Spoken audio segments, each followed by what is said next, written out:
2014 में हल्द्वानी में हुए कशिश हत्याकांड के आरोपी को सुप्रीम कोर्ट से बरी किए जाने के विरोध में पिथौरागढ़ में जन सैलाब सड़कों पर उतर चुका है।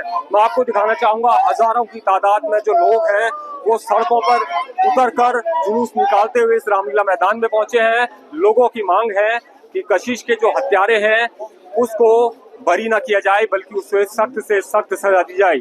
यहाँ बहुत सारे लोग मौजूद हैं। कुछ लोगों से मैं पूछना चाहूंगा कि किस रूप में सुप्रीम कोर्ट के इस डिसीजन को देखते हैं और क्या कहना चाहेंगे। आप परिजन हैं, आप क्या कहना चाहेंगे? कशिश के जो मुख्य आरोपी था उसको सुप्रीम कोर्ट से रिहाई मिली है, क्या इस विरोध में पूरा पिथौरागढ़ उतरा? आप क्या कहेंगे? मैं पहले भी इस केस में पूरा पहले दिन से ही कशिश को पहले देखने वाला सबसे पहला भाई उसका नहीं था, और जो क्रूरता उसके संग करी गई वो मैं कल परसों रात से भुला नहीं पा रहा हूँ। थोड़ा बहुत दुख है सुप्रीम कोर्ट के इस जजमेंट का कि उसको बाइज्जत बरी कर दिया गया ना। हमारे पास सबसे बड़ी बात ये थी कि हमारे पास कोई सूचना ही नहीं मिली कि वो सुप्रीम कोर्ट तक पहुंच चुका है। आज सुप्रीम कोर्ट ने उसको किस बेसिस में उसको बरी किया वो मेरे ऊपर है, मतलब हमारे परिवार अब थोड़ा समझ नहीं पा रहा है क्या है। मैं सरकार से ये निवेदन है कि थोड़ा हमारा सपोर्ट करे, वकील रखें और हमारे इस लड़ाई में हमारा साथ दें। बिल्कुल, परिजन इस सुप्रीम कोर्ट के निर्णय से पूरी तरह आहत है। परिजनों का कहना है कि सरकार इनका पक्ष सुप्रीम कोर्ट के सामने रखे, जिससे सुप्रीम कोर्ट इस मामले में निष्पक्ष होकर जो आरोपी है उसको सजा दिलाए।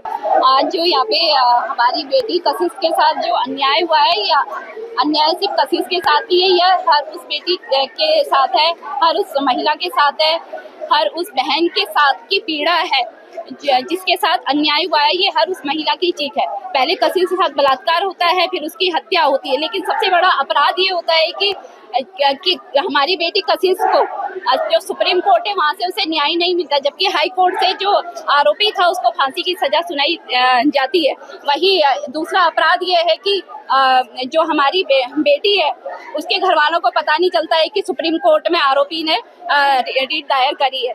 तो हम सरकार से पूछना चाहते हैं, कब तक हम बेटियों की लाशों पर राजनीति करते रहेंगे? कब तक दरिंदे धर्म और जाति के आधार पर या किसी के संरक्षण के आधार पर बरी होते रहेंगे?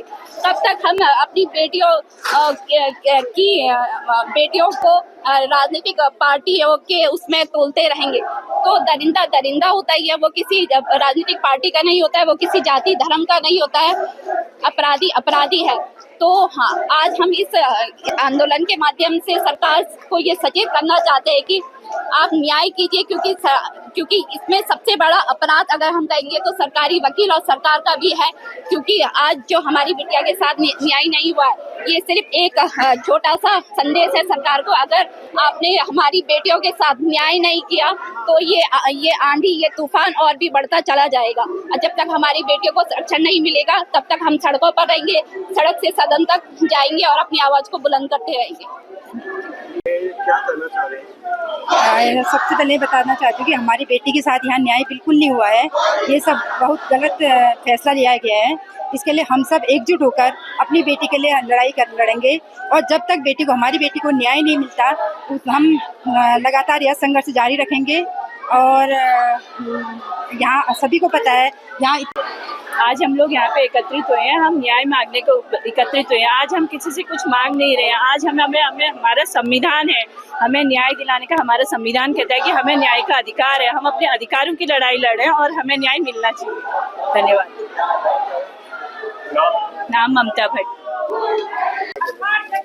देखिए, 2014 में जो हमारी बिटिया के साथ जो कुकर्म हुआ, उस टाइम पे मैं खुद कॉलेज में पढ़ रही थी। जब मैंने ये न्यूज़ सुनी तो उस समय मैं खुद भी बहुत अंदर से परेशान हो गई थी, और आज इतने सालों के बाद मैं खुद एक बिटिया की माँ हूँ, तो मैं उस माँ का दर्द समझ सकती हूँ जिसने 2014 से लेकर 2025 तक और ना जाने आने वाले कितने साल वो बहुत बड़ी पीड़ा में रहेगी। तो इस समय हम लोगों का बस इतना ही डिमांड है कि उस बिटिया को न्याय मिले, हर उस बिटिया को न्याय मिले जिसके साथ ये सब कुकर्म हुए हैं।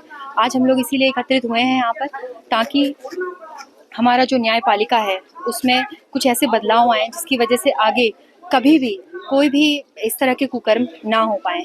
बस इसीलिए हम लोग यहाँ एकत्रित हुए। मेरा नाम, मैं पार्षद हूँ, डॉक्टर रेणुका जोशी महाराज।